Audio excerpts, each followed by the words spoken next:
This is the beginning process of reinstalling the reconditioned turbine that we received from Sulzer in Texas. Right now the crews are removing the roof panels on the back third of the building where the turbine section is located. They will remove all the panels in order to gain access to allow the turbine to drop back into its normal position. This is one of the new turbine bearings that we're unpackaging and inspecting. We will put this bearing into the turbine. The crews are cleaning, make sure it's totally clean, and then we will hoist it in with the crane, test fit it, make sure that it fits properly. Crews will take dimensional readings to make sure that the clearances are properly adjusted to fit the new rotor. This is the new reconditioned rotor. As you can see, the blue blades are the new 916 compressor blades that were installed on the machine. The 5 rows of turbine blades are shown on the back side, and those blades were all reconditioned, remachined locking hardware to keep those blades from moving. Actually, our old turbine had considerable amount of wear, allowing those blades to move back and forth, really close to a total disaster if one of those blades would move into the diaphragms. Those blades are now back to OEM specs. In the front view here, you can see all the all-new compressor diaphragms. They're painted blue. Those compressor diaphragms were taken apart, shipped to Sulzer, where they were totally reconditioned, all the blades, and installed all brand new seal rings to increase the efficiency of the machine. The crew here is beginning to rig the rotor for one of its many picks to be installed and reinstalled in the machine. The rotor has to be perfectly level when it's picked with the crane.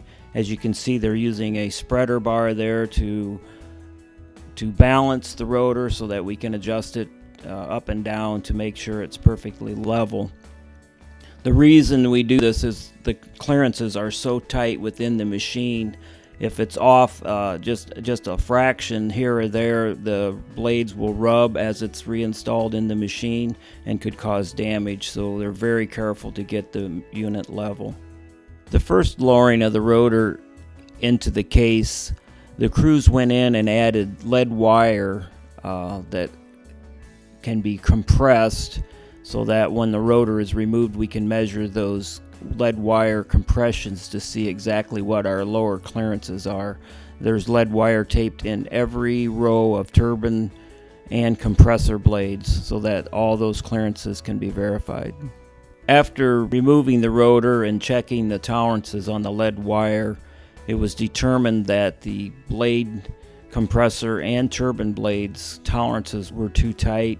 In the case we start the unit up and the blades increase in size due to the heat, there's a possibility of a rubbing. So we determined and made the decision that the rotor tips had to be ground. So the rotor was shipped back to Texas to Sulzer, where they reground the tips, rebalanced the rotor, and then shipped it back to us. We received the rotor back from Houston, Texas, Sulzer. After the tips have been ground, we repeated the process of checking all the clearances. Everything checked fine within OEM specs. Set the rotor in position, and now we're ready to install the upper case. The upper case was flipped 180 degrees so that work could be formed, installing new compressor diaphragms and checking the unit for some other issues that we corrected. After that, the case had to be rotated 180 degrees to be ready to be installed onto the unit.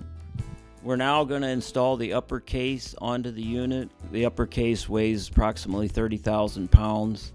And during this process, the crane operator cannot see any of the operation. He has to rely totally on his signal man. And this is also a delicate stage because of the tight clearances on the upper case. Just like the lower case, the clearances are the same. So it's a very slow process, very meticulous to make certain that no damages occur during the reassembly. Under the initial inspections of the unit, the majority of the damage was foreign object damage. That's small particles and pieces entering the intake, causing damage to the turbine blades. To address this situation, we decided to install a new filter house to filter the intake air and eliminate this issue. This will greatly improve the life of the unit.